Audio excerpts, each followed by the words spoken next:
அனைவருக்கும் வணக்கம். மேசராசிக்காரர்களுக்கு தூள் கிளப்பும் மாதமாக வைகாசி மாதம் எந்தெந்த விஷயங்களில் அமைய போகின்றன, அதிலும் குறிப்பாக பல கிரகநிலைகள் வலுவாக சஞ்சரிக்கின்றன.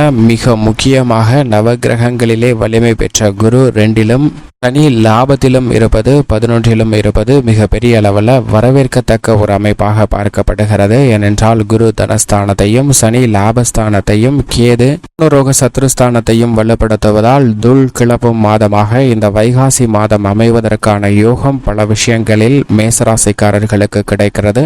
வைகாசி மாதத்தில் கிரகநிலைகளின் அமைப்பு எப்படி உள்ளது என்று ஆராய்ந்து பார்க்கும்போது வைகாசி மாதம் முடிவதற்குள் கிரகநிலைகளில் ஏற்படக்கூடிய அதிரடியான மாறுதல்கள் மிகப்பெரிய மாற்றத்தை வித்திடக்கூடிய வகையில் அமைக்கின்றன. அதிலும் குறிப்பாக செவ்வாய் பெயர்ச்சி, சுக்கிர பெயர்ச்சி, சூரிய பெயர்ச்சி, புதன் பெயர்ச்சி, சந்திர பெயர்ச்சி என நவகிரகங்கள்ல 5 கிரகநிலைகளில் ஏற்படக்கூடிய மாறுதல் மிகப்பெரிய மாற்றத்திற்கு வித்திடக்கூடிய வகையில் அமைகிறது. ஏனென்றால் சனி இந்த வேளையில் ஆட்சி பலம் பெற்று மிக வலுவாக தனது சொந்த ராசியான கும்பராசியில் அமர்ந்திருக்கிறாருங்க.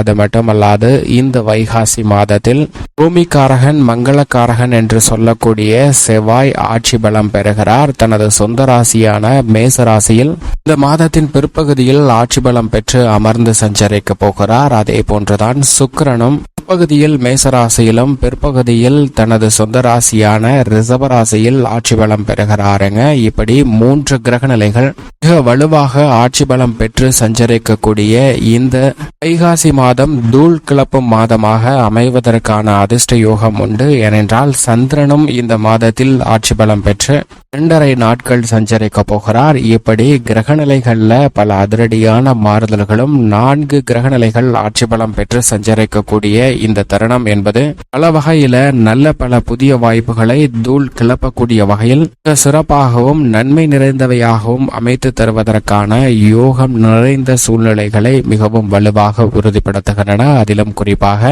ஒவ்வொரு கிரகநிலைகளின் அமைப்பை ஆராய்ந்து பார்க்கும் போது இந்த தருணத்தில் முழு சுப கிரகம் என்று சொல்லக்கூடிய குரு பகவான் ரிஷப ராசியில் தனது பகை கிரகமான ஆட்சி வீடான சுக்கிரனின் ஆட்சி வீடான ரிஷபராசியில் சஞ்சரிக்கிறாருங்க. குரு ரிஷபராசியில் சஞ்சரிப்பது நிச்சயம் பெரிய அளவில் மாற்றத்தை ஏற்படுத்தி கொடுக்கக்கூடிய ஒரு அமைப்பாக பார்க்கப்படுகிறது. இந்த வாரத்தில் அதி தீவிர பலத்துடன் சஞ்சரிக்கிறாருங்க. குரு பயிற்சி நடந்து 2 வாரங்களுக்கு பிறகு இந்த முதல் வைகாசி மாதம் முழுவதுமே முழு பலத்துடனும் தன்னுடைய அதிகாரத்தையும் ஆளுமையும் பல்வேறு விதமான விஷயங்கள்ல முழு சுபகிரகமாக இருக்கக்கூடிய குரு செலுத்துகிறார். எனவே குருவினுடைய அமைப்பு மிக பெரிய அளவில் மாற்றத்தை ஏற்படுத்துவதற்கான ஒரு சிறந்த அமைப்பாக பார்க்கப்படுகிறது என்பதை தெளிவாகவும் துல்லியமாகவும் உறுதிப்படுத்துகிறார். கடந்த சில மாதங்களாக திருமணம் உள்ளிட்ட மிக முக்கியமான சுப நிகழ்வுகளை நடத்த முடியாமல் சிக்கலில் சந்தித்து வந்த உங்களுக்கு இந்த வைகாசி மாதத்தில் திருமண வைபோகம் நிறைந்து கிடைப்பதற்கான யோகம் நிச்சயமாக உண்டு. நீண்ட நாட்களாக எதிர்பார்த்து காத்து கொண்டிருக்கக்கூடிய புத்திர பாக்கியம் உள்ளிட்ட பல நன்மைகளை முழு சுபகிரகமாக இருக்கக்கூடிய குரு ஏற்படுத்தி கொடுக்கிறாருங்க. அது மட்டுமல்லாது குரு ரிஷபராசியில் வலுவாக அமர்ந்து சஞ்சரிக்கக்கூடிய வேளையில் தனது சுப பார்வையை கன்னி, விருச்சகம் மற்றும் மகரம் ஆகிய ராசிகளின் மீது செலுத்துகிறாருங்க. பல்வேறு இடங்கள் வலுப்படக்கூடிய இந்த வேளையில் பல பாதிப்புகள் விலகி மிக சிறப்பான மாற்றமும் முன்னேற்றமும் நிறைந்து கிடைப்பதற்கான யோகம் நிறைந்த ஒரு சூழலாக அமைந்துள்ளது என்பதை தெளிவாகவும் துல்லியமாகவும் உறுதிப்படுத்துகிறார். இது நிச்சயமாக மிகப்பெரிய அளவில் வரவேற்கத்தக்க ஒரு அமைப்பாக பார்க்கப்படுகிறது. சனி ஆட்சி பலம் பெற்று கும்பராசியில் வலுவாக சஞ்சரிக்கிறாருங்க. எனவே இந்த தருணத்தில் உத்தியோகம், தொழில் ரீதியாக பல முக்கியமான முடிவுகளை சிறப்பாக கையாளுவதோடு மட்டுமல்லாது சொந்த கட்டிடத்திற்கு தொழிலை மாற்றுவது, நிரந்தர வேலை வாய்ப்பு பெறுவது உள்ளிட்ட பல நன்மைகளை நிறைந்து பெறுவதற்கான யோகமும் அதிர்ஷ்டமும் இந்த தருணத்தில் மிக வலுவாக கிடைக்க போகிறது என்பதை நீதி தவறாத, நடுநிலை தவறாத, நியாயஸ்தராக செயல்படக்கூடிய சனி பகவான் உறுதிப்படுத்துகிறாருங்க. சனி பகவானுடைய கும்பராசி சஞ்சார காலகட்டத்தில் இனி பல சிரமங்கள் விலகி நல்ல முன்னேற்றம் நிறைந்து கிடைப்பதற்கான யோகம் உண்டு. ராகு மிக வலுவாக குருவின் ஆட்சி வீடான மீனராசியிலும், மோட்சக்காரகரான கேது வலுவாக புதனின் ஆட்சி வீடான கன்னிராசியிலும் சஞ்சரிக்கின்றன. சமபலம் பொருந்திய 2 கிரக நிலைகளின் ஆட்சி வீட்டில் சஞ்சரிக்கக்கூடிய நிழல் கிரகங்கள் நிஜ வாழ்க்கையில மிகப்பெரிய மாற்றத்தையும் தாக்கத்தையும் ஏற்படுத்தி கொடுக்க போகின்றன. ஏனென்றால் 2 கிரக நிலைகளும் தங்களது சஞ்சார தூரத்தில் பாதிக்கு மேல் கடந்துவிட்ட இந்த சூழ்நிலையில் இனி இந்த கிரக நிலைகளால் பெரிய அளவிற்கு சிரமம் இல்லை. இனி வரக்கூடிய தருணத்துல நிழல் கிரகங்கள் நிஜ வாழ்க்கையில் நல்ல மாற்றத்தையும் முன்னேற்றத்தையும் வலுவாக ஏற்படுத்தி கொடுக்கக்கூடிய ஒரு சிறந்த அமைப்பாக அமைய போகிறது என்பதை தெளிவாகவும் துல்லியமாகவும் உறுதிப்படுத்துகின்றன. பூமிக்காரகன், மங்களக்காரகன், சகோதரக்காரகன் என்று சொல்லக்கூடிய செவ்வாய் குருவின் ஆட்சி வீடான மீனராசியில் இந்த மாதத்தின் முற்பகுதியில் சஞ்சரிக்கிறாருங்க. பிற்பகுதியில் ஆட்சி பலம் பெற்று மிக வலுவாக தனது சொந்த ராசியான மேசராசியில் அமர போகிறார். செவ்வாய் ஆட்சி பலம் பெறுவது மிக பெரிய அளவுல வரவேற்கத்தக்க ஒரு அமைப்பாக பார்க்கப்படுகிறது. ஏனென்றால் விவசாயம் சார்ந்த பணிகளில் செழிப்பு நிச்சயமாக உண்டு. அது மட்டுமல்லாது உங்களுடைய சிறு முயற்சி கூட புதிய நிலம், வீடு, வீட்டுமனை, வாகனம் வாங்குவதற்கான அதிர்ஷ்ட யோக வாய்ப்புகளையும் ஆடை ஆபரண சேர்க்கை கிடைப்பதற்கான சூழலையும் மிக வலுவாக ஏற்படுத்தி கொடுக்கிறது என்பதை ஆட்சி பலம் பெறக்கூடிய மங்களக்காரகனான செவ்வாய் உறுதிப்படுத்துகிறாருங்க. செவ்வாயினுடைய இந்த கிரக பயிற்சி என்பது மிகப்பெரிய அளவுல நல்ல முன்னேற்ற வாய்ப்புகளை பெற்றுத்தரக்கூடிய ஒரு அமைப்பாக பார்க்கப்படுகிறது. சுக்கிரனும் முற்பகுதியில் மேசராசியிலும் பிற்பகுதியில் குருவுடன் இணைந்தும் சூரியனுடன் இணைந்தும் ஆட்சி பலம் பெறுகிறாருங்க. இது நிச்சயமாக வரவேற்கத்தக்க ஒரு அமைப்பாக பார்க்கப்படுகிறது. சுகாதிபதியாக கிரகங்களிலே சுகத்தை அள்ளித்தரக்கூடிய, செல்வ செழிப்பை அள்ளித்தரக்கூடிய, தன்னிகரற்றவராக செயல்படக்கூடிய சுக்கிரன் ஆட்சி பலம் பெறுவது பல்வேறு வகையில தடையை சந்தித்து வந்த சூழ்நிலையில் மாற்றத்தையும் முன்னேற்றத்தையும் பெறுவதற்கான யோகத்தை உருவாக்கி கொடுக்கிறது. நிச்சயமாக சுக்கிரனின் ஆட்சி பலம் என்பது பல்வேறு வகையில வருமானத்தை உயர்த்தி கொள்ளக்கூடிய வகையில், உங்களுடைய திறமையை வெளிக்கொணரக்கூடிய வகையில் நல்ல பல வாய்ப்புகளும் சந்தர்ப்பங்களும் நிச்சயமாக இந்த தருணத்தில்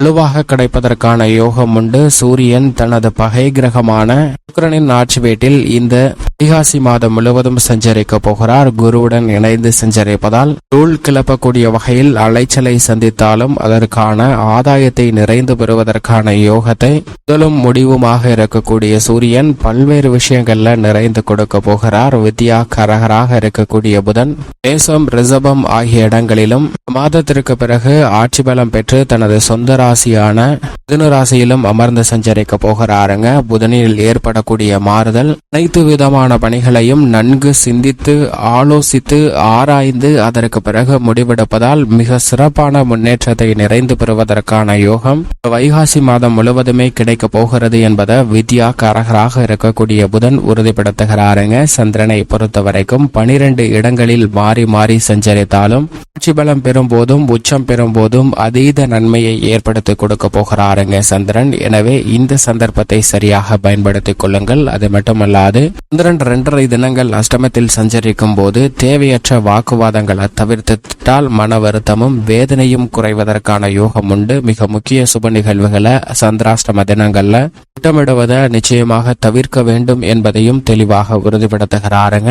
இப்படி நவ கிரக நிலைகளின் அமைப்பும் இருக்க வைகாசி மாதத்தில் தூள் கிளப்பக்கூடிய விஷயங்களாக எவையெல்லாம் அமைய போகின்றன என்று பார்க்கும் போது மேசராசிக்காரர்களுக்கு குடும்பஸ்தானமாகிய 2ஆம் இடத்தில் குரு மிக வலுவாக அமர்ந்து சஞ்சரிக்கிறாருங்க. அவருடன் ராசியின் ராஜ யோகாதிபதியான சூரியனும் இணைந்து வலு பெற்றிருக்கிறார். எனவே குடும்பஸ்தானம் வலுப்பெறக்கூடிய இந்த வேளையில் இல்லத்தில் பல்வேறு வகையான சுப நிகழ்வுகள் நடைபெறும். தடையை சந்தித்து வந்த பொருளாதார ரீதியான நெருக்கடிகள், கடன் சார்ந்த தொல்லைகள் விலகி முன்னேற்றம் உண்டாகுவதற்கான யோகம் இந்த வைகாசி மாதத்தில் தூள் கிளப்பக்கூடிய வகையில் கிடைப்பதற்கான யோகம் நிச்சயமாக கிடைக்க இருக்கிறது. இதை உங்களது அனுபவபூர்வமாக உணரக்கூடிய வகையில் பல நல்ல சந்தர்ப்பங்கள் நிச்சயமாக உருவாக்கி கொடுக்கிறாருங்க குரு. மற்றும் ராசியின் ராஜயோகாதிபதியான சூரியன் மேலும் ஆட்சி பலம் பெறக்கூடிய சுக்கிரனும் உறுதிப்படுத்துகிறார். எனவே இந்த தருணத்தை சரியாக பயன்படுத்திக் கொண்டால் தனஸ்தானம் வலுப்பெறுவதால் தன ரீதியான பிரச்சனைகள் மிக பெரிய அளவில் குறையும்.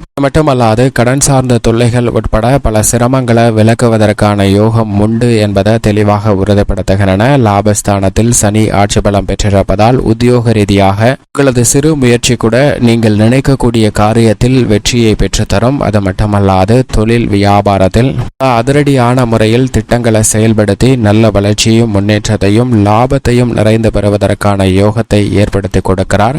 2ஆம் இடமாகிய தனஸ்தானத்தில் ஆட்சி பலம் பெறக்கூடிய சுக்கிரன், குரு, சூரியன் மற்றும் வித்யாகாரகரான புதன் ஆகிய கிரகநிலைகள் 2ஆம் இடத்தை வலுப்படுத்தும் போது இங்கு சந்திரனும் உச்சம் பெறும்போது பல வகையான நன்மைகள் நிறைந்து கிடைக்கும். கலைத்துறை பெரிய அளவில் பொருளாதார ரீதியான முன்னேற்றத்தை சந்திப்பதற்கான யோகத்தை உருவாக்கி கொடுக்கிறது. அரசியல் சார்ந்த பணிகளில் மிக பெரிய அளவில் பிரம்மாண்டமான வெற்றியும் நீங்கள் எதிர்பார்க்கக்கூடிய முன்னேற்றமும் நிறைந்து கிடைக்கக்கூடிய ஒரு தருணமாக அமைந்துள்ளது. ராகு விரயஸ்தானத்தில் இருந்தாலும் ராசியின் அதிபதி முற்பகுதியில் விரயஸ்தானத்திலும் பிற்பகுதியில் ஜென்ம ராசியில் ஆட்சி பலம் பெறுகிறாருங்க. எனவே பல்வேறு வகையான மாற்றங்களை தூள் கிளப்பக்கூடிய வகையில் செய்வதற்கான யோகம் உண்டு. உங்களுடைய சிறு முயற்சி கூட அசையும் அசையா சொத்துக்களை பெறுவதற்கான யோகத்தை உருவாக்கி கொடுக்கிறது. கேதுவும் 6இல் இருப்பதால் விரய செலவுகள் சுப விரயங்களாக மாறும். சுப விரயங்களாக மாறுவதால் மகிழ்ச்சி இரட்டிப்பாகக்கூடிய யோகமும் இந்த தருணத்தில் உண்டு.